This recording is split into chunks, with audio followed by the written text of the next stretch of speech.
বিপ্লব মানে জীবন দেয়া বসে থাকা নয়, সে কোনো দিন আসবে না রে করো যদি ভয়। বিপ্লব মানে জীবন দেয়া বসে থাকা নয়, সে কোনো দিন আসবে না রে করো যদি ভয়। আসবে বিজয় রক্ত আর জীবনের বিনিময়, আসবে বিজয় রক্ত আর জীবনের বিনিময়। বিপ্লব মানে জীবন দেয়া বসে থাকা নয়, সে কোনো দিন আসবে না রে করো যদি ভয়। জোরে কন ঠিক কিনা? আকাশ বাতানো ঠিক কিনা? লড়াইয়ের ওই ময়দানেতে যেতে তোমাকে হবে, প্রয়োজনে সব রক্তটুকু জমিনেই ঢেলে দিবে। লড়াইয়ের ওই ময়দানেতে যেতে তোমাকে হবে, প্রয়োজনে সব রক্তটুকু জমিনেই ঢেলে দিবে। তবুও তোমায় লড়তেই হবে, মানিবে না পরাজয়। তবুও তোমায় লড়তেই হবে, মানিবে না পরাজয়। বিপ্লব মানে জীবন দেয়া বসে থাকা নয়, সে কোনো দিন আসবে না রে করো যদি ভয়। কোথা থেকে কোন ভিনদেশি শকুন আমার দেশে এসে সেবার নামে বসছিল জুড়ে মীর জাফরের বেশে। কোথা থেকে কোন ভিনদেশি শকুন আমার দেশে এসে সেবার নামে বসছিল জুড়ে মীর জাফরের বেশে। ওদের করতে নাস্তানাবুদ হতে হবে নির্ভয়, ওদের করতে নাস্তানাবুদ হতে হবে নির্ভয়। বিপ্লব মানে জীবন দেয়া বসে থাকা নয়, সে কোনো দিন আসবে না রে করো যদি ভয়। লিল্লাহে তাকবীর। মুসলমান ভাইরা রে আমার,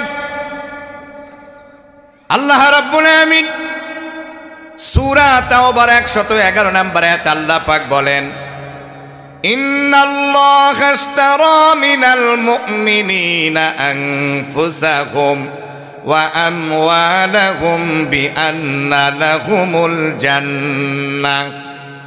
নিশ্চয় আল্লাহ তাআলা ইশতারা কিনে নিয়েছে মিনাল মুমিনিনা মুমিনদের কাছ থেকে, আনফুসাহুম তাদের জান, ওয়া আমওয়ালাহুম তাদের মাল, বিআন্না লাহুমুল জান্নাহ বিনিময় মুমিনদেরকে আল্লাহ জান্নাত দান করে দিবে। জোরে কোন, আরো জোরে সুবহানাল্লাহ। ইশক নিয়া মোহাব্বত নিয়া সুবহানাল্লাহ। একা ঘর হবে 10 নেকি। জোরে কোন, নেকি কামাই করার দরকার আছে না নাই? হতে পারে আজকের এই মাহফিল অনেকের জীবনের শেষ মাহফিল, ঠিক কিনা? ঠিক কিনা? কলিজার টুকরা ভাইরা রে আমার, বেচা কেনার জন্য মৌলিকভাবে 4টি জিনিসের দরকার হয়। 1 নম্বরে ক্রেতা, 2 নম্বরে বিক্রেতা, 3 নম্বরে পণ্য, 4 নম্বরে মূল্য। এই 4টি জিনিস ছাড়া কখনো বেচা কেনা করা যায় না, ঠিক কিনা বলুন? বেচা কেনা করার জন্য 4টি জিনিস পেয়ে গেলাম। ক্রেতা হলো আল্লাহ তাআলা, বিক্রেতা হলাম আমরা, পণ্য হলো 2টা জিনিস, 1 নাম্বার জান, 2 নাম্বার হলো মাল, মূল্যটা হলো মালিকের পক্ষ থেকে দামি জান্নাত। আমরা সবাই জান্নাতে যেতে চাই কি চাই না? কারা কারা চাই? জাহান্নামে যাইব দুহাত করে দেখা। কানা বক্তা পাইছেন নাকি? চোখ বন্ধ করে ওয়াজ করুন। আমি সব দেখি, মাঝে মাঝে একটু পরীক্ষা করার দরকার আছে না নাই? এখন আর পিছনের দিকে তাকায়েন না প্রিয় ভাইয়েরা। আবেগে বহু কিছু করছেন, এখন আর আবেগ দিয়ে কাজ করার সময় নাই, এবার বিবেক খাটায় কাজ করতে হবে, ঠিক কিনা বলুন? যেই দিকেই তাকাইবেন ভাই সেই দিকে এখন ভেজাল। কথা বলেন না কেন? লাল নীল সাদা বেগুনি রং বেরঙ্গের সিলমারা ভেজাল, কোনটাতে আসে যায় না সহজে ধরা। ভেজাল কোনটাতে আসে যায় না সহজে ধরা। আমি ইশারা দেব, আমার আগে ঠিক কইতে হবে। যুবক মানুষ এক একটা চেহারা। আমার বোন মুস্কান ইন্ডিয়ার মাটিতে, ওনার সামনে কয় জয় শ্রীরাম জয় শ্রীরাম, কয় থোক জয় শ্রীরাম, আল্লাহু আকবার আল্লাহু আকবার। 3 সেকেন্ডে পুরো বিশ্ব কাঁপায় দিছে। একটা মহিলা মানুষ যদি বিশ্ব কাঁপায়, আর আপনার এতগুলো মানুষ, কচু কাছে ফাঁসাটকে মরতে হবে ভাই। কথা বলেন না কেন? আল্লাহু আকবার কান। মুসুরির ডাল, সয়াবিন তেল, সাদা সাদা মুড়ি, খাইলে কিন্তু নষ্ট হবে মিয়া ভাই তোর ভুঁড়ি। খাঁটি মধুর কথা ওদের মুখে মুখে শুনি, আসলে নয় খাঁটি মধু মিশায় তাতে চিনি। ইউরিয়া সারে মুড়ি ভাজে, সয়াবিনে পামেল ভরা ভেজাল, কোনটাতে আছে যায় না সহজে ধরা। যখন ওঠে পেটের বিষ ভাই হয় রে আল্লাহর দিশ, ক্ষমা চায় প্রভুর তরে মুখে বলে ইস। ছদ্মবেশে মসজিদে কেউ ঘুরা ফিরা করে, সুযোগ পাইলে মুসল্লিদের জুতা চুরি করে। রাখতে হবে ওদের তরে সবখানে নজর করা ভেজাল, কোনটাতে আছে যায় না সহজে ধরা। আধুনিক ক্যামেরায় আবার চুলগুলোকে কেটে রাস্তা দিয়ে চলে গে পুরুষের মতো হেঁটে। চোখ সাজানো মেকআপ করে মুখটা বানায় ধলা, যায় না রে অনুমান করা ফর্সা নাকি কালা।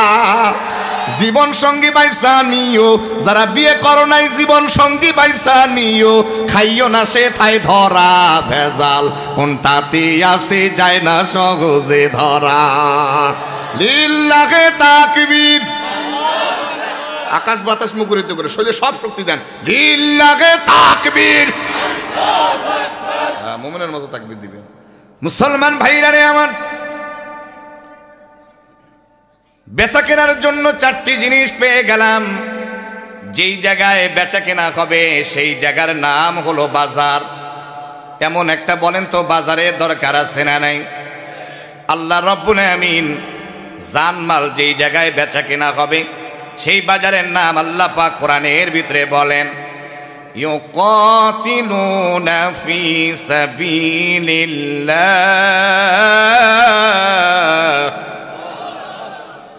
يقاتلون في سبيل الله।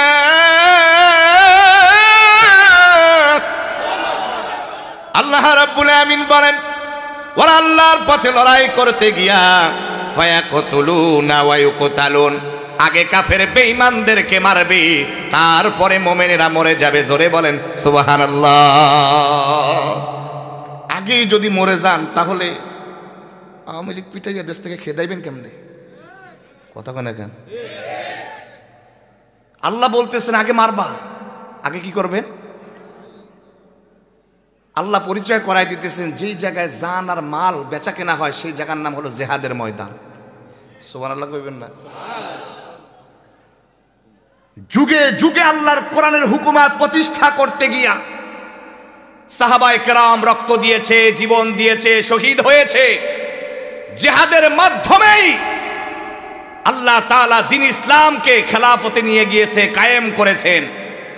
এদেশে স্বৈরা শাসককে বিদায় করার জন্য ছাত্র সমাজ, যুব সমাজ, তালিবুল ইলম সবাই যখন এরাদা নিয়ে, তামান্না নিয়ে ময়দানে নেমে পড়েছে, এই বিশাল জালিমের বিরুদ্ধে জিহাদ করার কারণে সোনার বাংলাদেশ থেকে শেখ হাসিনা পালাইতে বাধ্য হয়েছে। জিহাদ যদি না থাকতো তাহলে স্বৈরা শাসক পালাইতো না। জিহাদের দরকার আছে না নাই? জিহাদ করা হলো ফরজ, জঙ্গিবাদ হলো ইসলামে হারাম। জঙ্গিবাদ কারা করেছে? জঙ্গিবাদ করেছে ছাত্রলীগের পোলাপাইন। কথা বলেন না কেন? এরা সন্ত্রাস করেছে, চাঁদাবাজি করেছে। এদেরকে দেখে মানুষে ভয় পাইতো, আতঙ্কে থাকতো সব সময়। এখন থেকে আর ভয় পাওয়ার সময় নাই। আল্লাহ তোমাদেরকে বলতেছেন ইউকাতিলুনা ফি সাবিলিল্লাহ, যখনই তোমরা লড়াই করতে যাইবা আগে মারবা। যদি তোমরা হাতে যদি লাঠি নাও, বাঁশের লাঠি পিটা করে জানলে শেখ হাসিনা পড়াইছে, বাংলাদেশে কোনো স্বৈরা শাসক আর থাকতে পারবে না। পিটাইয়া দাদা বাবুদের এলাকায় নিয়ে যাবা। কারা কারা চলে শুধু হাত তুলে দেখায় দাও।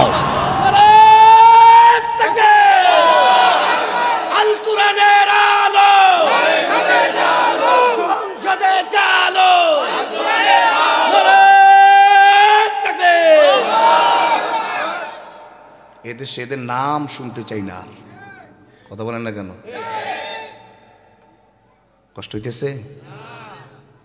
মুসলমান ভাইরা রে আমার, আল্লাহ রাব্বুল আমিন আপনাকে আমাকে পরিচয় করায় দিতেছেন, বান্দারে যেই জায়গায় বেচা কেনা হবে সেই জায়গা হলো জিহাদের ময়দান।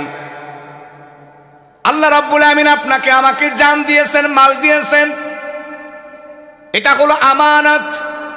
কাউকে দিয়েছেন 50 বছরের জন্য, কাউকে দিয়েছেন 60 বছরের জন্য, কাউকে 70 বছরের জন্য। জীবনের মালিক কিন্তু আপনারা নন, মালের মালিক কিন্তু আপনারা নন। জীবনের মালিক জোরে বলেন তো কে? মালের মালিক জোরে বলেন তো কে?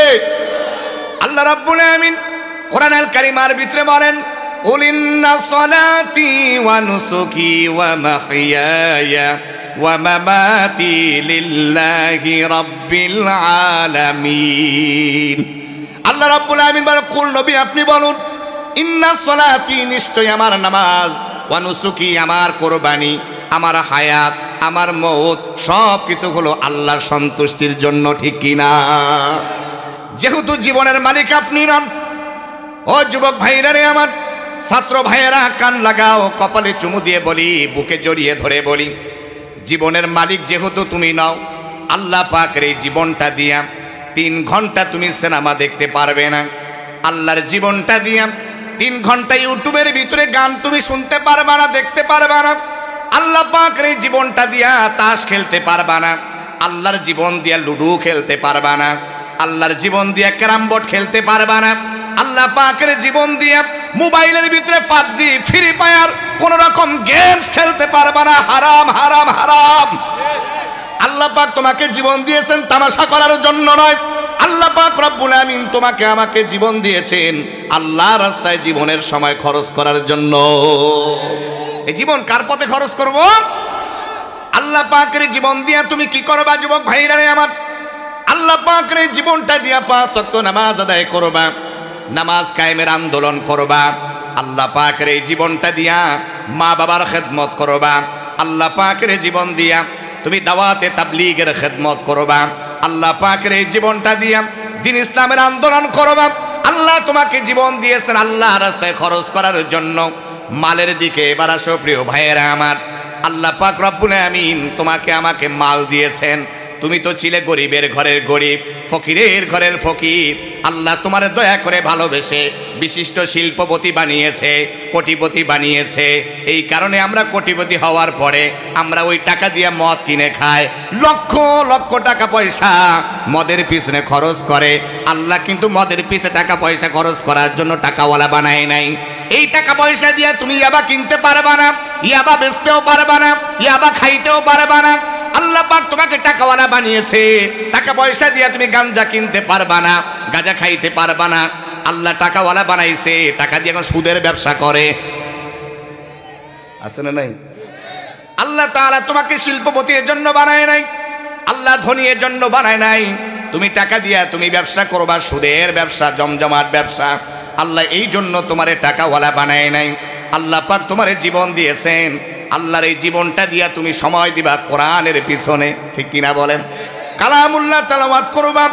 কালামুল্লাহ যখন তুমি তেলাওয়াত করবা, এক একটা হরফের ভিতরে আল্লাহ তাআলা 10 করে নেকি লিখে দেন। কোরআন তেলাওয়াত করব, আল্লাহ পাকের এই কোরআন মানুষকে পরিবর্তন করে দেয়। কেউ যদি আল্লাহর কোরআন তেলাওয়াত শিক্ষা নেয়, আল্লাহর কোরআনের নূর মানুষকে এমনভাবে পরিবর্তন করে। হযরতে ওমর তার দৃষ্টান্ত আপনারা জানেন। উনি যখন অমুসলিম ছিলেন, আল্লাহর পয়গম্বর বিশ্বনবী রাহমাতাল লিল আলামিন একদিন আল্লাহ পাকের কাছে দোয়া করতেছিলেন। রব্বুল আলামিন আল্লাহ তাআলা হিশামের ছেলে আবু জাহেল অথবা খত্তাবের ছেলে ওমর, এই দুইজনের ভিতরে যে কোনো একজনকে আল্লাহ তাআলা আপনি ইসলামের জন্য কবুল আর মঞ্জুর করে নেন। যেই দিন থেকে নবীজি দোয়া করলেন, ওই দিন থেকে হযরতে ওমরের হৃদয়ের ভিতরে আল্লাহ রাসূলের প্রেম, মায়া, মহাব্বত বাড়তে লাগলো। সব সময় এবার নবীজিকে খোঁজাখুঁজি করে। আল্লাহর পয়গম্বরের পিছনে পিছনে হযরতে ওমর রাদিয়াল্লাহু তাআলা আনহু তিনি চলে গেল মসজিদুল হারামে। আল্লাহর পয়গম্বর মসজিদুল হারামের ভিতরে নামাজে দাঁড়িয়ে গেলেন। নবী আমার নামাজের ভিতরে কোরআনুল কারীম সূরা হাক্কা তেলাওয়াত করেন। নবীজি জোরে জোরে তেলাওয়াত করতেছেন, আল হাক্কাতু মাল হাক্কা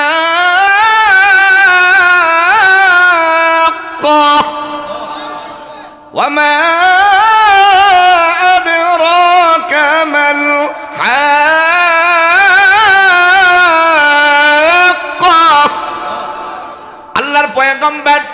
নামাজের ভিতরে কোরআন তেলাওয়াত করতেছেন, সূরা হাক্কা তেলাওয়াত করেন। হযরত ওমর পিছন থেকে বলেন, কিরে মুহাম্মদ কি সুন্দর মিলায়া মিলায়া তেলাওয়াত করে, আমার কাছে যেন মনে হয় মুহাম্মদ মনে হয় কবি হয়ে গেছে। কি হয়েছে বলে? কবি হয়ে গিয়েছে। নামাজের ভিতরে যখন আল্লাহর পয়গম্বর তেলাওয়াত করেন, ওমর যখন বলে মুহাম্মদ কবি হয়ে গিয়েছে, আল্লাহর পয়গম্বর হযরতে ওমরের জবাব দিতেছেন, ওয়ামা হুয়া বিকাউলি শাইর কলিলাম মা তুমিনুন। আল্লাহর পয়গম্বর নামাজের ভিতরে তেলাওয়াত করে হযরতে ওমরকে বুঝায়, ওমর এটা কোনো কবির কথা নয়, তোমরা তো অল্প কিছু লোক ঈমান এনে থাকো, বিশ্বাস স্থাপন করে থাকো। আল্লাহর পয়গম্বর যখন হযরতে ওমরের জবাবটা এভাবে দিয়ে দিলেন, হযরতে ওমর এবার বলতেছেন, কিরে আমি তো জোরেও বলি নাই, মুহাম্মদকে আমি শুনিয়েও বলি নাই, কিভাবে করে সে টের পাইলো, বুঝতে পারলো যে আমি যে বললাম এটা কবির কথা নাকি? মুহাম্মদ সাল্লাল্লাহু আলাইহি ওয়াসাল্লাম এটা কেমনে বুঝলো? আমার কাছে যেন মনে হয় মুহাম্মদ এবার মনে হয় গণক হয়ে গিয়েছে। কি হয়েছে? গণক হয়ে গিয়েছে। আল্লাহর পয়গম্বর নামাজের ভিতর থেকে এবার তেলাওয়াতের মাধ্যমে হযরত ওমরকে জবাব দিতেছেন, ওয়ালা বিকাউলি কাহিন কলিলাম মা তাযাক্কারুন। এটা কোনো গণকের কথা নয়, তোমরা তো কিছু সংখ্যক লোক তোমরা অনুধাবন করে থাকো। ওমরকে হযরত মুহাম্মদ সাল্লাল্লাহু আলাইহি ওয়াসাল্লাম বুঝায়, হে ওমর তুমি বলো কবির কথা, এটা কবির কথা নয়, তুমি বলো এটা গণক নাকি মুহাম্মদ? না, এটা কোনো গণকের কথাও নয়। তাহলে এটা কার কথা ওমর? তাহলে তুমি শোনো, তানজিলুম মির রাব্বিল আলামিন, মহামান্বিত রব আল্লাহর পক্ষ থেকে নাজিল করা হলো এটা কোরআন আল কারীম। জোরে বলেন সুবহানাল্লাহ। আমার প্রিয় ভাইয়েরা, আল্লাহর কোরআন তেলাওয়াত শেষ করে হযরত ওমর রাদিয়াল্লাহু তাআলা আনহু তিনি বাড়িতে চলে গেলেন। সকালবেলা কাফের বেঈমান এলান করতেছেন, কেউ যদি মুহাম্মাদের কল্লা এনে দিতে পারো তাহলে তাকে 100 উট পুরস্কার দেয়া হবে।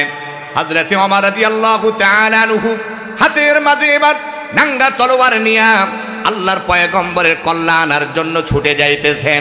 রাস্তায় একজনের সঙ্গে দেখা হয়ে গেল। লোকটা ডেকে বলে, ওমর কই যাও তুমি? মুহাম্মাদের কল্লা আনার জন্য যাই। লোকটা ডেকে বলে, ও ওমর মুহাম্মাদের কল্লা পরে আনো, আগে বাড়িতে গিয়া দেখো তোমার বোন যে ফাতেমা আছে কালেমা পড়ে মুসলমান হয়ে গিয়েছে। হযরত ওমর এবার বাড়িতে চলে গেল দৌড়িয়ে। তিনি দাঁড়িয়ে রইলেন, তিনি শুনতে পাইতেছেন বোন ফাতেমা কোরআন আল কারীম তেলাওয়াত করতেছেন। কিছুক্ষণ তেলাওয়াত শুনে হযরত ওমর দরজা ধাক্কা ধাক্কি করলেন। দরজা খুলতে দেরি হয়ে গেল। ঘরের ভিতরে ঢুকে বোনকে মারধর করলেন, রক্তাক্ত করে ফেললেন। বোনের রক্ত মাখা শরীর দেখে ভাইয়ের ভিতরে মায়া লেগে গিয়েছে। বোনকে ডেকে বলে, বোন রে কি এমন কোরআনের মাঝে জাদু পেয়েছো, মধু পেয়েছো? কি আছে এই কোরআনের মাঝে? একটু দাও না, আমি একটু তেলাওয়াত করে আমি একটু দেখি তো। হযরত ওমরকে বোন ডেকে বলতেছেন, ভাইয়া তুমি তো হলো অপবিত্র, তুমি তো গোসল করো নাই, গোসল করে আসো, আগে পবিত্র হয়ে যাও। হযরত ওমর গোসল করলেন, পবিত্র হলেন। আল্লাহর কোরআনুল কারীম হাতে নিয়া হযরত ওমর তেলাওয়াত করেন, তাহা মা আনজালনা আলাইকাল কুরআনা লিতাশকা। আল্লাহর কোরআন যখন হযরত ওমর তেলাওয়াত করেন, আল্লাহর কোরআনের নূর সিনার ভিতরে ঢুকে ঢুকে যাইতেছে। আল্লাহ পাক রব্বুল আমিন হযরত ওমরকে কোরআনের বদৌলতে আল্লাহ এমন হেদায়াত দান করেছেন। হযরত ওমর বোনকে ডেকে বলে, বোন রে তোকে আমি অনেক কষ্ট দিয়েছি, তোকে আমি অনেক মেরেছি, দয়া করে মেহেরবানি করে আমারে মাফ করে দে। আমি বুঝতে পেরেছি আল্লাহর কোরআন আমাকে পরিবর্তন করিয়ে দিয়েছে। আমি এখন ছুটে চলে যাইতে চাই আল্লাহর নবীজির খেদমতে, আমি গিয়ে কালেমা পড়ে মুসলমান হয়ে যাব। আমার প্রিয় ভাইয়েরা, বন্ধুরা আমার, যুবক ভাইরা রে আমার, আল্লাহ পাকের কোরআন মানুষকে যে কিভাবে করে পরিবর্তন করে দেয় তার দৃষ্টান্ত হলো হযরত ওমর। ঘটনা থেকে তোমরা শিক্ষা নাও। কেউ যদি আল্লাহর কোরআন শেখে, আল্লাহর কোরআন তেলাওয়াত করে, আল্লাহর কোরআন তাকে পরিবর্তন করে দেয়। আল্লাহর কোরআন তারে নেককার বানায়া দেয়, আল্লাহর কোরআন তারে মুত্তাকি বানায়া দেয়। জোরে বলেন ঠিক কি না? আমার প্রিয় বন্ধুরা আমার, হযরতে ওমর রাদিয়াল্লাহু তাআলা আনহু আল্লাহর পয়গম্বরের দিকে ছুটে চলে যাইতেছেন কালেমা পড়ার জন্য। হযরতে হামজা রাদিয়াল্লাহু তাআলা আনহু সাফা পাহাড়ের পাদদেশ থেকে তিনি দেখতেছেন হযরতে ওমর ছুটে আসতেছে, হাতে নাঙ্গা তলোয়ার। নবীজিকে ডাক দিয়া বলেন, ভাতিজা মুহাম্মদ সাল্লাল্লাহু আলাইহি ওয়াসাল্লাম, বাবারে ওই যে দেখ ওমর আসতেছি, তুমি তাড়াতাড়ি করে এখান থেকে চলে যাও, তা না হলে ওমর তোমার কিন্তু কল্লা নিয়ে যাবে। আল্লাহর পয়গম্বর ডেকে বলেন, চাচা যান, আমি নবী, আপনি নবী না, আমি যা দেখি আপনি তা দেখতে পান না। আমি যে ওই দিন দোয়া করেছিলাম ওমরের জন্য, আজকে যেন মনে হয় আল্লাহ রব্বুল আমিন ওই দিনের দোয়াখানা আজকে কবুল আর মঞ্জুর করে নিয়েছেন। আল্লাহর পয়গম্বরের কাছে চলে আসলো হযরতে ওমর, নবীজির হাত মোবারক ধরলেন, হাতে চুমু খেলেন। হযরতে ওমর ডেকে বলেন, নবীজি, কাফের বেঈমানদের কারণে নবীজি আপনাকে আমি চিনতে পারি নাই, বুঝতে পারি নাই, অনেক জ্বালাইছি, অনেক কষ্ট দিয়েছি, অনেক গালমন্দ করেছি, আমাকে দয়া করে মাফ করে দেন, কালেমা পড়ে মুসলমান বানায়া দেন। নবীজি বলেন, ওমর তাহলে তুমি পড়ে নাও লা ইলাহা ইল্লাল্লাহু মুহাম্মাদুর রাসূলুল্লাহ সাল্লাল্লাহু আলাইহি ওয়াসাল্লাম। প্রিয় ভাইরা আমার, দেখেন আল্লাহর কোরআন মানুষকে কিভাবে পরিবর্তন করে দেয়। যারা কোরআন শিখে আল্লাহ তাআলা তাদেরকে কত নেককার বানায়া দেয়। হযরতে ওমর রাদিয়াল্লাহু তাআলা কালেমা পড়ার পরে নবীকে ডাক দিয়ে বলেন, নবীজি আপনি মুহাম্মদ সাল্লাল্লাহু আলাইহি ওয়াসাল্লাম সত্য কিনা? বলে হ্যাঁ সত্য। দ্বীন ইসলাম সত্য কিনা? বলে হ্যাঁ সত্য। আজকে থেকে আপনি কথা শোনেন নবীগণ, আমি ওমরের বরকতে, আপনি তো বহুদিন থেকে গোপনে গোপনে কালেমার দাওয়াত দিতেছেন, আজকে আমি কালেমা পড়েছি, আলহামদুলিল্লাহ ওমরের বরকতে আজকে আপনি এখন থেকে আর গোপনে দাওয়াত দিবেন না, এখন থেকে আপনি প্রকাশ্যে দাওয়াত দিবেন।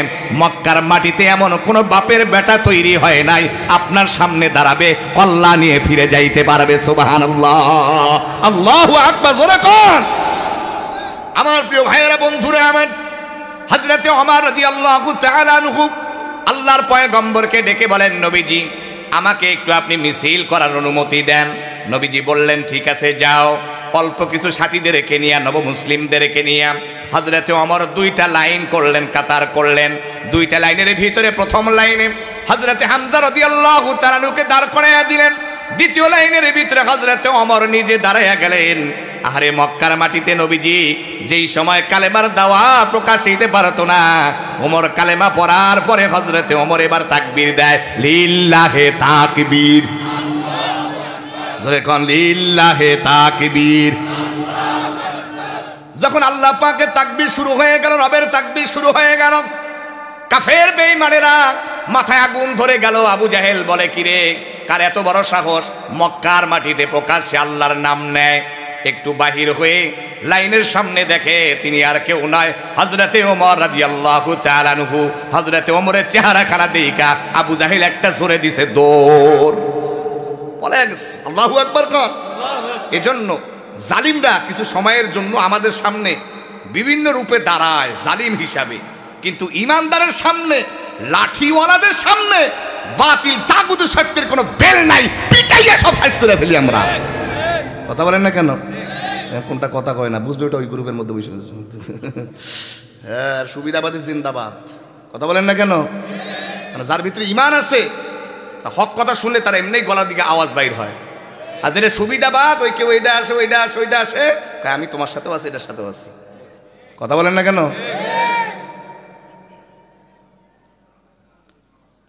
জালিমরা সারা জীবন থাকতে পারে না, কিছু সময়ের জন্য, ঠিক কিনা বলেন?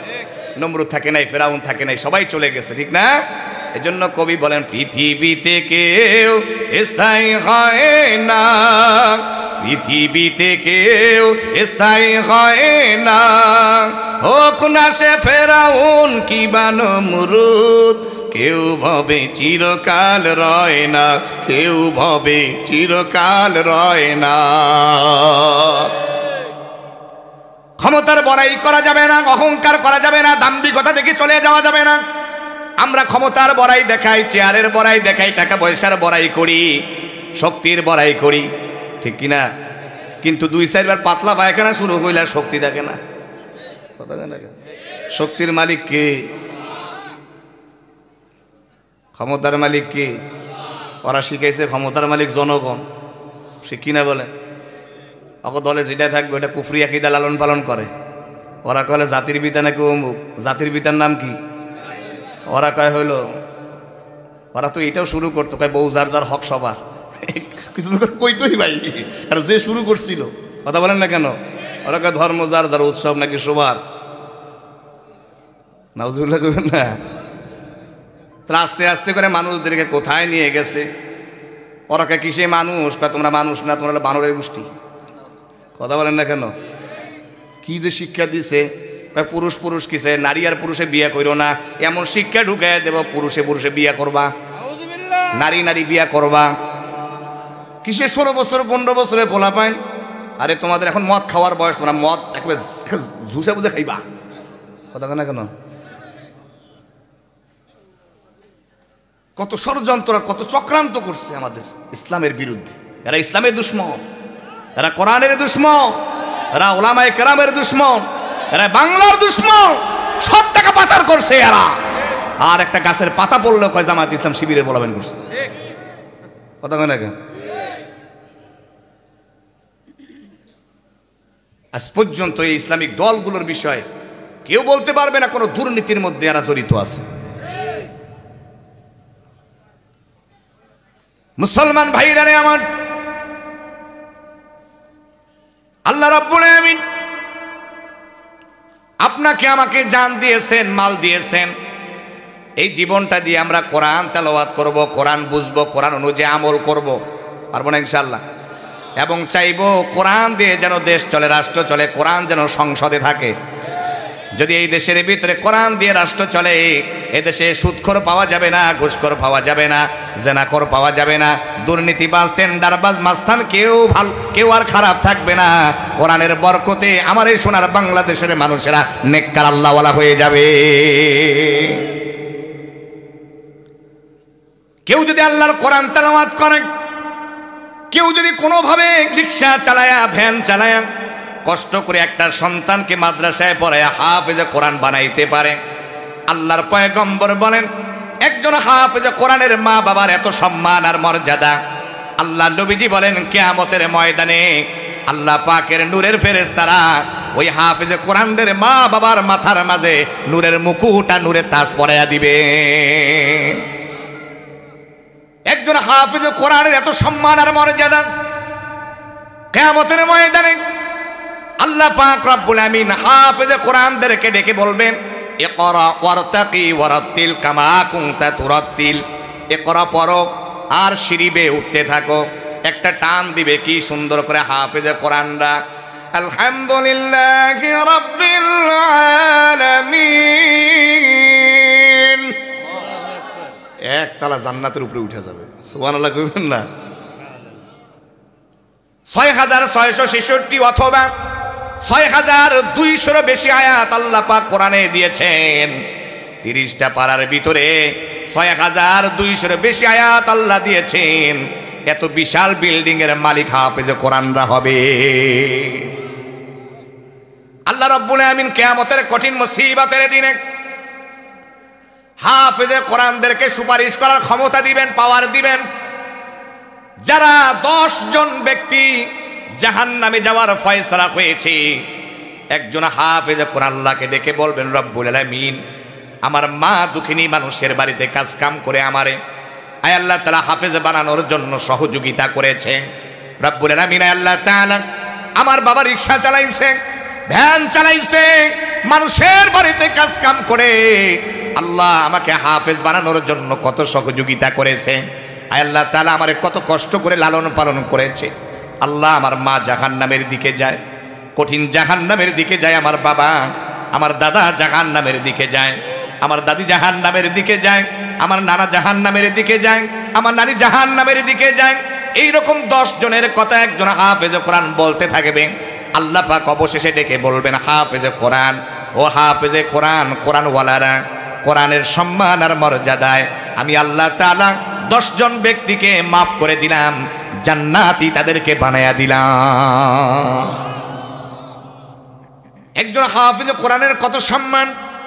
একজন তালিবুল ইলমের এত মর্যাদা আর সম্মান রয়েছে, একজন তালিবুল ইলমের এত দাম আর মর্যাদা। নবীজি বলেন ঘর থেকে যখন কোনো তালিবুল ইলম মাদ্রাসায় আসে দিন শেখার জন্য, আল্লাহ পাকের নূরের ফেরেশতারা তালিবুল ইলমদের পায়ের নিচে নূরের পাখা বিছিয়ে দেয়।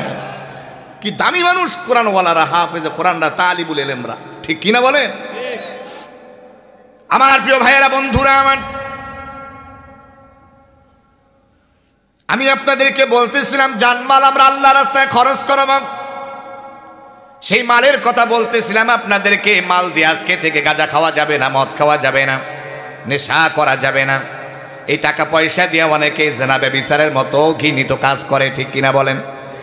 এই টাকা পয়সা দিয়ে অনেকে চলে যায় বোট ক্লাবে, নাইট ক্লাবে, মদের আনন্দ করে। আল্লাহ এই জন্য কিন্তু টাকাওয়ালা বানায় নাই।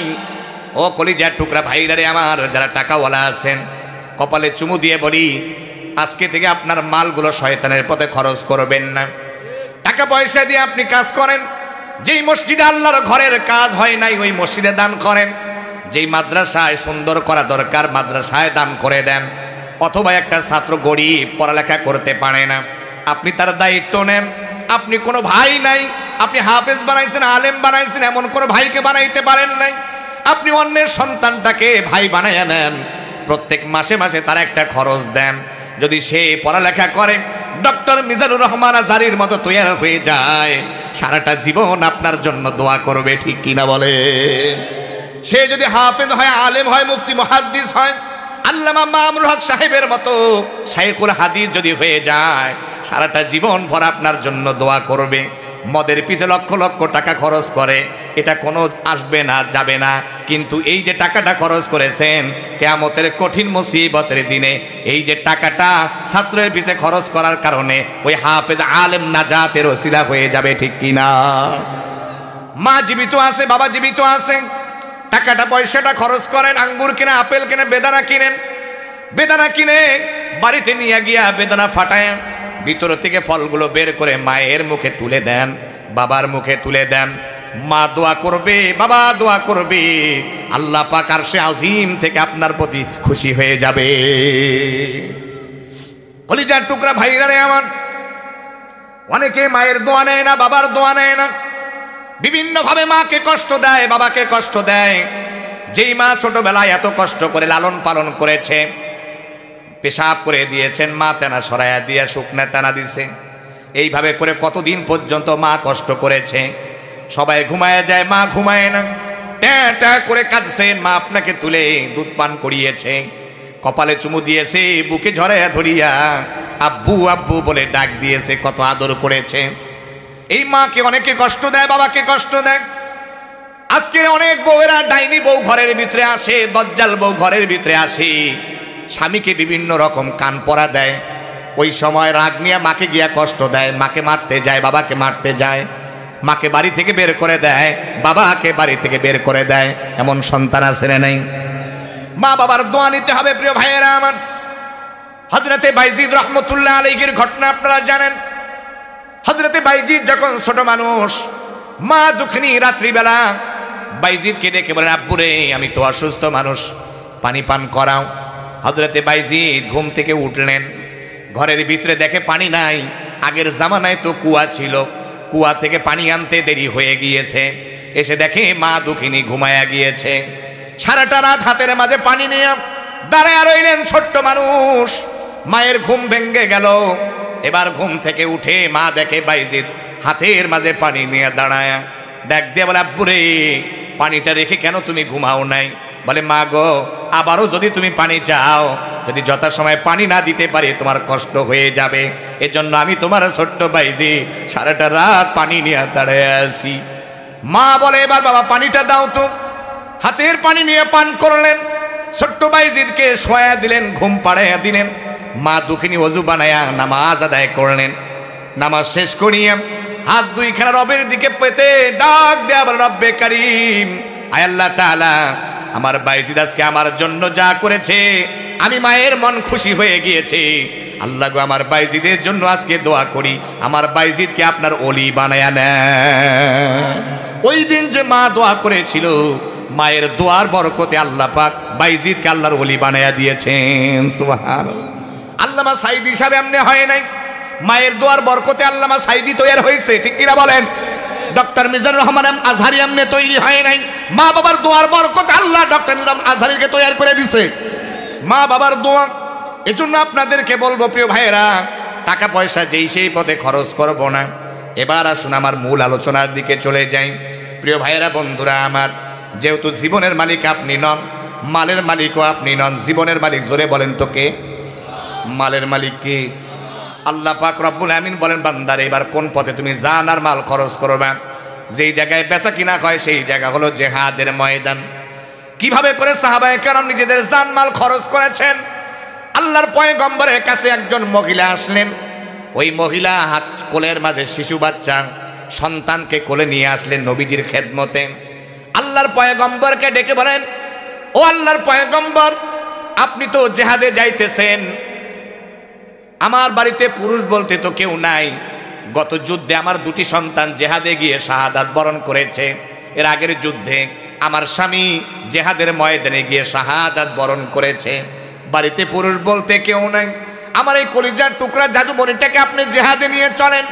আগের জামানার মা দেখেন সন্তানদেরকে জিহাদে পাঠায়, আর আমরা আমাদের সন্তানটাকে দিন শেখার জন্য মাদ্রাসায় পড়াইতে চাই না, ঠিক কিনা বলেন? কোথায় আমরা ইসলাম মানি?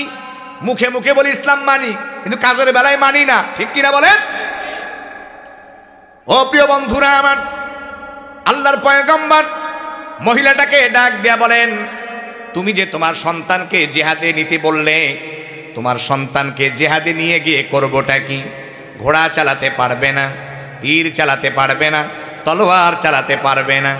মহিলা চোখের পানি ছেড়ে দিয়া কান্দে আর বলে, নবীজি আমিও জানি, তবে কাফের আর বেঈমানেরা যখন আপনাকে টার্গেট করে তীরগুলো মারবে, আমার কলিজার টুকরা জাদুমণিটাকে আপনি ঢাল হিসাবে সামনে ভাবে ধরে রাখবেন। আপনাকে যখন তলোয়ার দিয়ে আঘাত করার চেষ্টা করবে, আপনি তখন আমার সন্তানটাকে ঢাল হিসাবে সামনে ধরে রাখবেন। তলোয়ারের আঘাতে আঘাতে আমার সন্তানটা টুকরা টুকরা হয়ে জমিনে পড়ে যাবে। কিয়ামতের কঠিন মুসিবতের দিনে আল্লাহর দরবারে আমি শহীদের মা হিসেবে পরিচয়টা দেব।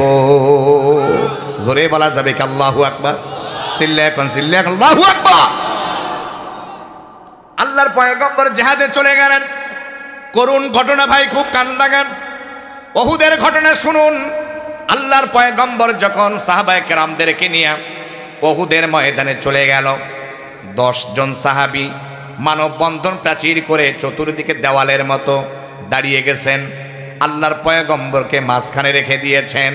তীরগুলো যখন আসি, হযরতে তলহা রাদিয়াল্লাহু তাআলা আনহু হাত দিয়ে তীরগুলো ঠেকাইতে ঠেকাইতে হাতের 10টা আঙ্গুল উহুদের ময়দানে পড়ে গিয়েছে। আল্লাহু আকবার। আর হাত দিয়ে তীরগুলো আটকাইতে পারে না। হযরতে তলহা রাদিয়াল্লাহু তাআলা আনহু বুকটা পেতে দিয়েছে, বুকের ভিতর দিয়ে তীরগুলো ঢুকে যায়। আর বুক দিয়ে যখনও পারে না, হযরতে তলহা এবার পিঠ পেতে দিয়েছে, পিঠের ভিতর দিয়ে এবার তীরগুলো ঢুকে যাইতেছে। একটা নয়, দুইটা নয়, 80টারও বেশি তীর শরীরের ভিতরে ঢুকে হযরতে তলহা রাসূলের প্রেমে মহাব্বতে আল্লাহর সন্তুষ্টির জন্য উহুদের ময়দানে শাহাদাত বরণ করেছে।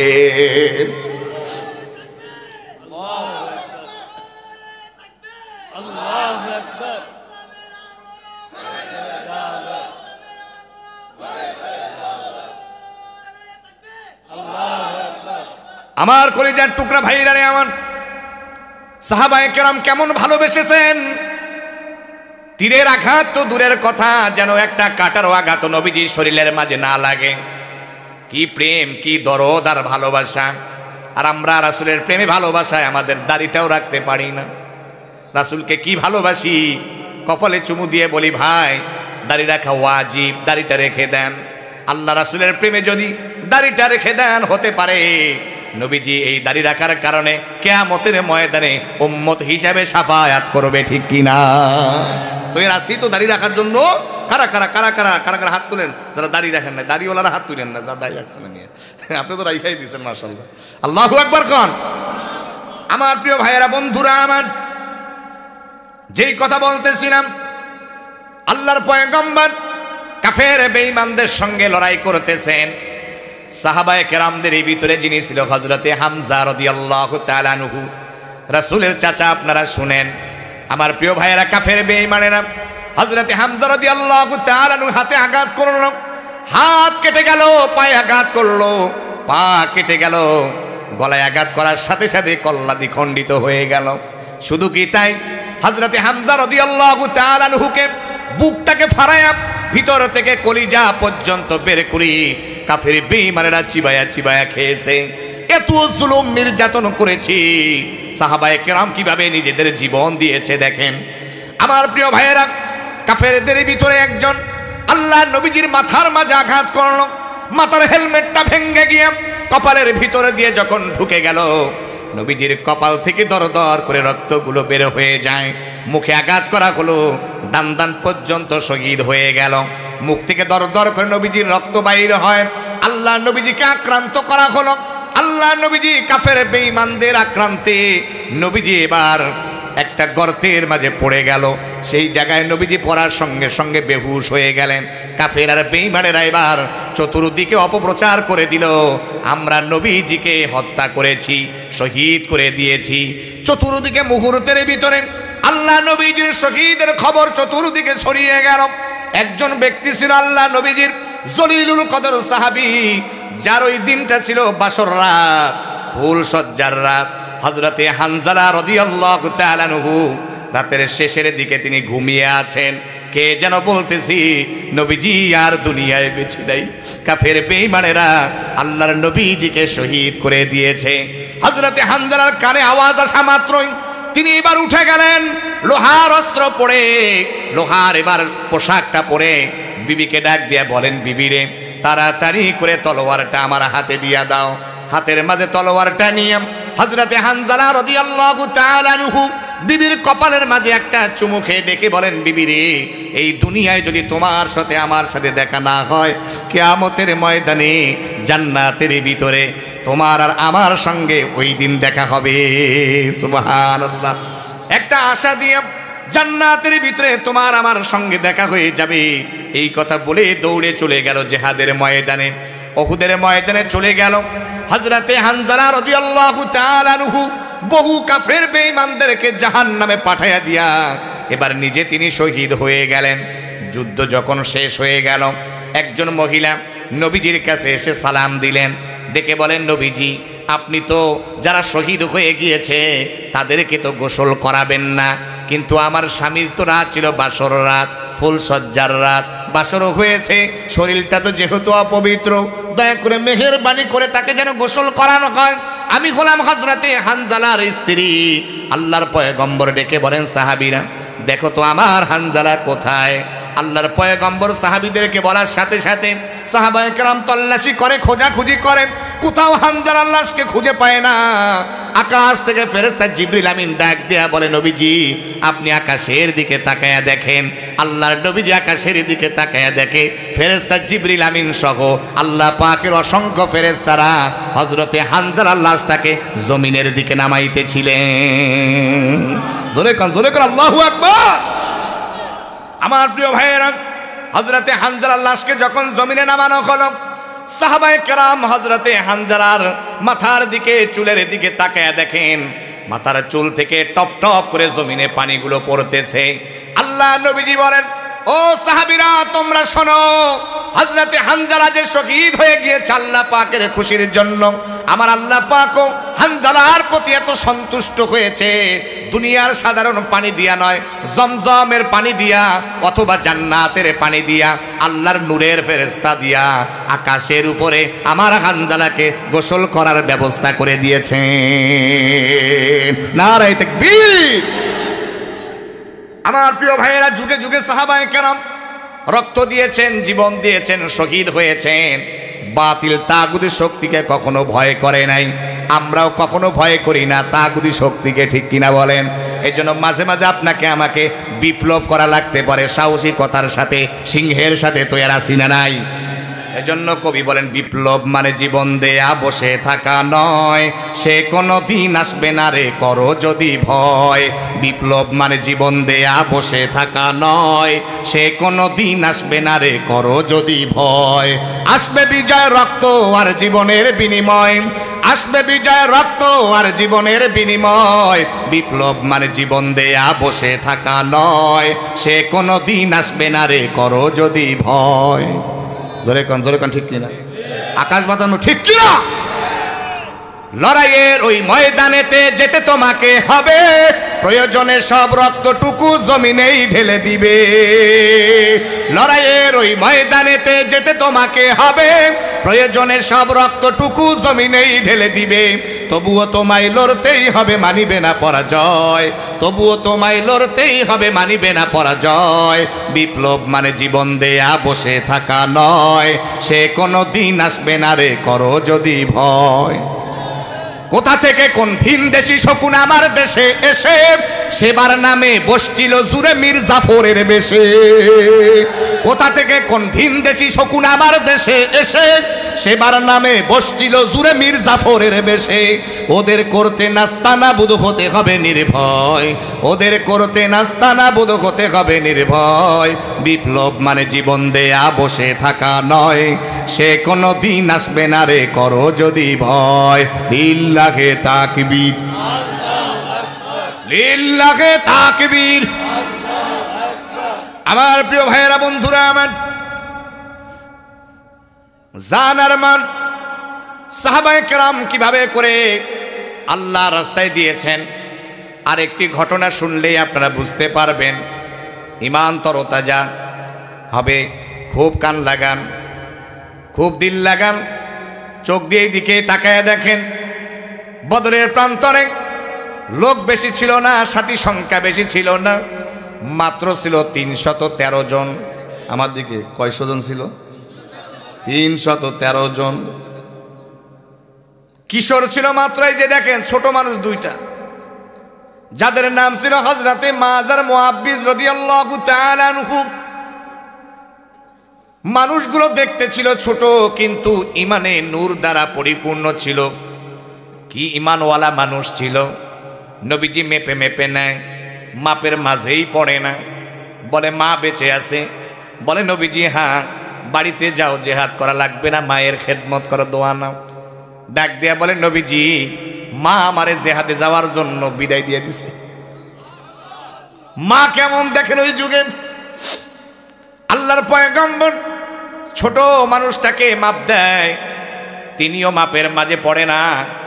ডাক দেয়া বলে নবীজি বড় ভাইরে যদি অনুমতি দেন আমারও দেওয়া লাগবে। যুদ্ধে যাইতে গেলে খালি বড় হইলে চলে না, শক্তিও লাগে।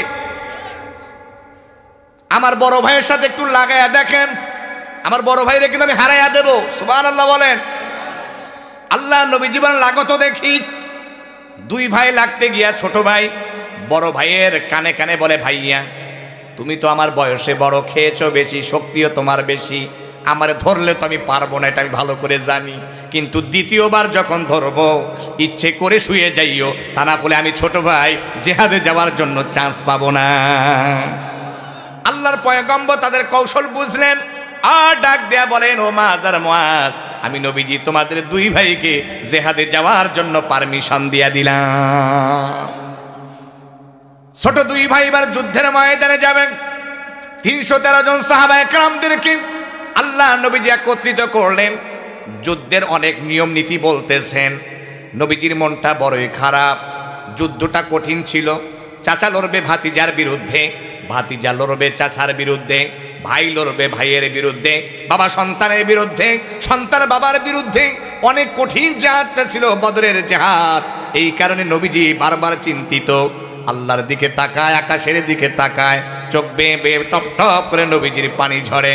একজন সাহাবীর নাম হযরতে মিকদাদ রাদিয়াল্লাহু তাআলা আনহু নবীজিকে ডাক দেয়া বলেন নবীজি কেন আপনার মনটা খারাপ?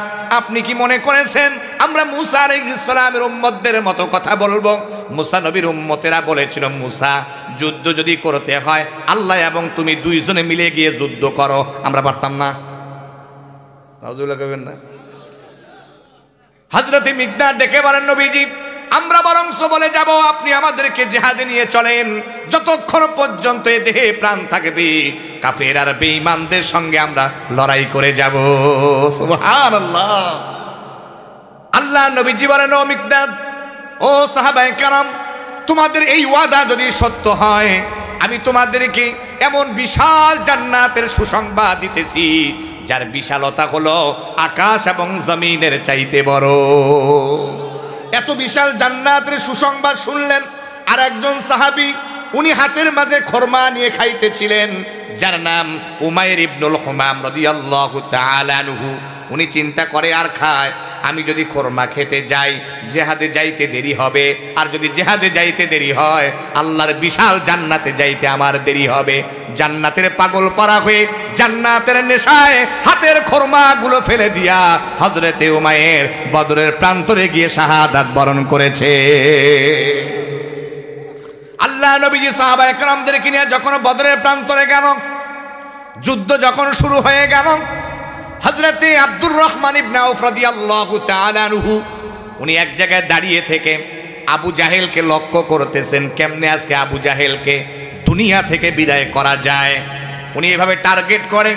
টার্গেট করতে করতে উনি তাকায় দেখেন দুইটা ছোট মানুষ দৌড়ে এসে বলে, চাচা যান একটু আবু জাহেলটারে দেখায় দেন তো, একটু আবু জাহেলটারে দেখায় দেন তো। আমি ওদের অবস্থা দেখে বড় অবাক হলাম। আমি বলতেই লাগলাম, কিরে বাচ্চা দুইটার তো বড়ই সাহস আছে। আমি তখন আঙ্গুল দিয়ে ইশারা করে বললাম, বাবা ওই যে দেখা যায় ঘোড়ার উপরে যুদ্ধ পরিচালনা করতেছে ওই শয়তানটাই হলো আবু জাহেল। ইশারা দিতে দৌড়াইতে দেরি হয় না। আকাশের বাজ পাখি, আকাশের চিল পাখি যেমন নির্দিষ্ট একটা বস্তুকে থাবা মেরে আবার উড়াল দিয়ে নিয়ে যায়, আমি লক্ষ্য করে দেখলাম দুই ভাই সিংহের মতো গর্জন দিয়া আল্লাহু আকবার বলে আগাইতেছে। আবু জাহেলের কাছে চলে গেল। ছোট ভাই বড় ভাইয়ের কানে কানে বলে, ভাইয়া তুমি তো ছোট মানুষ, হাতের তলোয়ারটা দিয়ে আবু জাহেলকে লাগু পাইবা না। আবু জাহেল তো ঘোড়ার উপরে, তুমি তো ছোট মানুষ, তুমি একটা কাজ করো, হাতের তলোয়ারটা দিয়ে ঘোড়ার পায়ে আঘাত করো। ঘোড়ার পা যখন টুকরা হয়ে যাবে ঠাস করে জমিনে পড়ে যাবে আবু জাহেল। দুই ভাই আজকে আবু জাহেলকে পিঠাই আজকে সোজা করে দেব। আল্লাহু আকবার। দুই ভাই এবার ছোট ভাই এইভাবে বুদ্ধি দেওয়ার পরে বড় ভাই ঘোড়ার পায়ের মাঝে যখন আঘাত করেছে, ঘোড়ার পা টুকরা হয়ে গিয়ে ঠাস করে এবার জমিনে পড়ে গিয়েছে আবু জাহেল। আবু জাহেল পড়ার সঙ্গে সঙ্গে দুই ভাই এবার মায়ের শুরু করে দিয়েছে, মারতে মারতে আদা মরা করে ফেলেছে। হযরতে আব্দুল্লাহ ইবনে মাসউদ রাদিয়াল্লাহু তাআলা আনহু তিনি দৌড়ে চলে আসলো, আবু জাহেলের বুকের উপরে উঠে সুযোগ মতো এক আঘাতে আবু জাহেল সুপার পাওয়ার শয়তানকে দুনিয়া থেকে বিদায় করে দিয়েছে। নারায়ে তাকবীর। যুদ্ধ এখনো শেষ হয় নাই। দুই ভাই উঠে জিহাদ করবে। আবু জাহেলের ছেলের নাম ইকরামা দৌড়ে চলে আসলো। এই যে ছোট ভাইদের ভিতরে যিনি বড় ভাই, তার বাম হাতের মাঝে তলোয়ার দিয়ে একটা আঘাত করেছে। বাম হাতটা কেটে গিয়া চামড়ার সঙ্গে ঝুলে গিয়েছে, রক্তরঞ্জিত লাল। ছোট মানুষ, যুদ্ধ করতে কষ্ট হয়। এবার এই হাতটা ডিস্টার্ব করে বলে হাতটাকে পায়ের নিচে রেখে আল্লাহু আকবার বলে গর্জন দিয়া নিজের হাতটা টান দিয়া নিজেই ছিঁড়ে ফেলে দিয়েছে। কেমন ঈমান ছিল তাদের আমার প্রিয় ভাইয়েরা। জানমাল কিভাবে আল্লাহর রাস্তায় খরচ করেছে। ওরা কখনো তাগুতি শক্তিকে ভয় করে নাই, ওরা কখনো বুলেট কামান, ওরা কখনো এই যে তীর এগুলো ভয় করে নাই। ওদের সাথে ছিল আল্লাহ, আল্লাহর নাম নিয়া নিয়া, আল্লাহ পাকের তাকবীর নিয়া, রবের তাকবীর নিয়া, ইমানের ভিতরে নূর নিয়া, চোখের পানি নিয়া, প্রচেষ্টার পর প্রচেষ্টা লড়াই সংগ্রাম করে গিয়েছে। আল্লাহ ফেরেশতার মাধ্যমে পিটাইয়া পিটাইয়া কাফেরদেরকে দুনিয়া থেকে বিদায় করে দিয়া আল্লাহ বদরের প্রান্তরে মুমিনদেরকে বিজয় দিয়ে দিয়েছেন। আল্লাহু আকবার। এজন্য আমাদেরকে ওই রকম ভাবে তৈয়ার হইতে হবে, ঠিক কিনা বলেন? যে আমরা দুনিয়ার কোনো শক্তিকে ভয় করা যাবে না। আমাদেরকে রিমান্ডের ভয় দেখাইছিল, আমরা ভয় করি নাই। আমাদেরকে ফাঁসির ভয় দেখাইছে, আমরা ভয় করি নাই। আমাদেরকে কত গুলির ভয় দেখাইছে, আমরা ভয় করি নাই। মোমেনরা তো এমনও হওয়া উচিত একমাত্র কেবলমাত্র আল্লাহকে ভয় করবে। যেমন ইব্রাহিম আলাইহিস সালামকে আগুনে পোড়ানোর ভয় দেখায়, ইব্রাহিম নবী ভয় করে না, ভয় করেছে কারে? সাহায্য চাইছে কার কাছে? আমার প্রিয় ভাইয়েরা, আপনি আমি যদি মোমেন যদি তৈয়ার হয়ে যাই, নেককার হয়ে যাই, তাহলে আল্লাহ পাকের সাহায্য এইভাবে করে আসতে থাকবে। আল্লাহ বলেন ওয়া কানা হাক্কান আলাইনা নাসরুল মুমিনিন। আল্লাহ পাক রব্বুল আমিন বলেন মোমেনদেরকে সাহায্য করা আমি আল্লাহর পক্ষ থেকে অবধারিত হয়ে যায়। সুবহানাল্লাহ। আমার প্রিয় ভাইয়েরা, বন্ধুরা আমার, আল্লাহ রব্বুল আমিন সকলের জান আর মাল কিনে নিবে না। যাদের ভিতরে এই গুণগুলো থাকবে আল্লাহ তাদের জান মাল কিনে নিয়ে দামি জান্নাতের মালিক বানায়া দিবে। সুবহানাল্লাহ বলেন। আপনাদের এলাকায় কি কলা বিক্রেতা আছে? কলা বিক্রেতা যদি চিন্তা করে সারা জীবন আমি তো হালিতে হালিতে সুন্দর করে বিক্রি করলাম, আজকে ছিলে ছিলে বিক্রি করব, কলা কি কেউ খাবে? খাবে না। কেন? জানে এটা খাইলে ডায়রিয়া হবে, আমাশা হবে, পেট খারাপ হবে, ঠিক কিনা বলেন? এই কারণে কলা কেউ খাইতে চাইবে না। উদাহরণ এটাই, আল্লাহ তাআলা যাদের জান পচা, যাদের মাল পচা, এই পচা জান আর পচা মাল আল্লাহ পাক কিনে নিবে না, তাদেরকে দামি জান্নাতের মালিকও বানাবে না, ঠিক কিনা বলেন? আপনার জান আর মাল স্বচ্ছ হওয়ার জন্য আল্লাহ পাক রব্বুল আমিন এক নাম্বার গুণওয়ালা হওয়ার জন্য আল্লাহ পাক নিজেই ওয়াজ করতেছেন। সূরা তাওবার 112 নম্বর আয়াতে আল্লাহ পাক কি চমৎকার করে বলেন, আত-তাইবুনাল আবিদুন। এক নাম্বার গুণ হলো আপনাকে তওবাকারী হতে হবে। কি কারি? তওবাকারী হতে হবে। আমরা বড়ই গুনাহগার, বড়ই পাপী বান্দা। হাত দিয়ে কত গুনাহ করেছি, পা দ্বারা কত গুনাহ করেছি, চোখ দ্বারা কত গুনাহ করেছি, জীবনভর গুনাহ করলাম। আমরা হলো পাপী। কি গুনাহ করেছি এটা তো আমরা ভালো করে জানি। আল্লাহ বলেন বান্দারে তওবা করো, একটা অপশন আছে।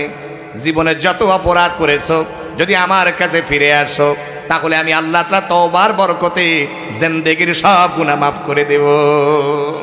আল্লাহ রাব্বুল আমিন বলেন কুল ইয়া ইবাদিয়াল্লাযীনা আসরাফু আলা আনফুসিহিম লা তাকনাতু মির রাহমাতিল্লাহ।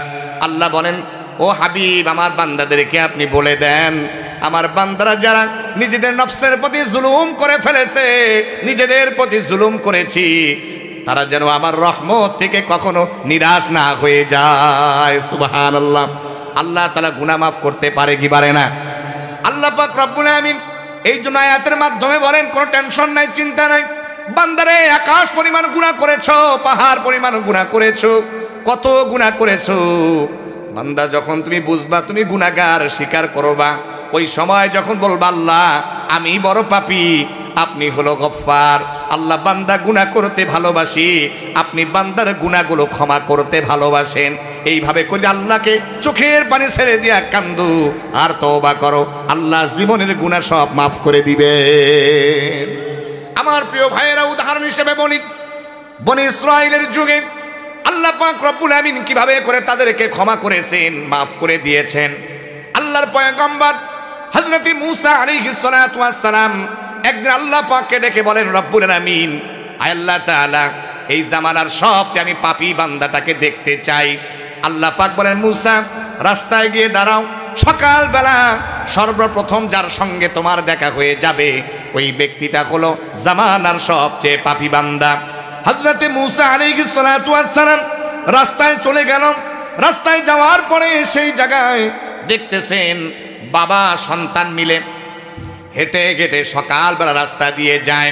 হযরত মূসা আলাইহিস সালাতু ওয়াস সালাম দেখেই চিনে ফেললেন যে এই ব্যক্তিটা হলো জামানার পাপী বান্দা। আল্লাহর পয়গম্বর কিছুক্ষণ পরে রব্বুল আমিনকে ডেকে বলেন রব্বুল আমিন জামানার পাপী বান্দাকে তো চিনিয়ে দিলেন, আমি চাই রব্বুল আমিন এই জামানার সবচেয়ে ভালো মানুষটাকে চিনতে, দয়া করে মেহেরবানি করে ভালো মানুষটাকে চিনাইয়া দেন। আল্লাহ রব্বুল আমিন বলেন মূসা রাস্তার পারে চলে যাও, বিকেল বেলা রাস্তার পথ ধরে যে ব্যক্তি আগে আসবে ওই ব্যক্তিটাই হলো জামানার সবচেয়ে নেককার মানুষ, আল্লাহওয়ালা মানুষ, সবচেয়ে ভালো মানুষ। হযরতে মূসা আলাইহিস সালাতু ওয়াস সালাম তিনি চলে গেল রাস্তায় বিকেলবেলা। সকালের পাপী বান্দাটা বিকেলবেলা রাস্তার পথ ধরে হেঁটে আসি, একই ব্যক্তিটা দেখে হযরতে মূসা আলাইহিস সালাম অবাক হয়ে গেল। আল্লাহকে ডেকে বলেন, রব্বুল আমিন, সকালের পাপী বান্দা বিকেল বেলা কেমনে ভালো মানুষ হয়ে যায়? আল্লাহ গো দয়া করে মেহেরবানি করে আমারে বলে দেন। আল্লাহ পাক ডেকে বলেন, মূসা তাহলে শোনো, সকালে যখন এই বান্দাটা সন্তানকে নিয়ে হেঁটে হেঁটে গিয়েছে জঙ্গলের দিকে, জঙ্গলটা দেখে বাবা সন্তান দুজনে গল্প করতেছিল। সন্তান বাবাকে বলে, আব্বু জঙ্গলটা দেখো না কত বড়? বলে হ্যাঁ। এই জঙ্গলের চেয়েও কি বড় কিছু আছে? বলে হ্যাঁ। জঙ্গলের চাইতে বড় হলো পাহাড়, পাহাড়ের চাইতেও কি বড় কিছু আছে? বলে হ্যাঁ। পাহাড়ের চাইতে বড় হলো আল্লাহ পাকের আসমান। আচ্ছা বাবা, আসমানের চাইতেও কি বড় কিছু আছে? বলে হ্যাঁ। আসমানের চাইতে বড় হলো আমার পাপ, আমার গুনাহ, আমার বদ আমল। ছোট্ট বাচ্চাটা ডেকে বলতেছেন, আব্বু রে, তাহলে তোমার গুনাহের চাইতেও কি বড় কিছু আছে?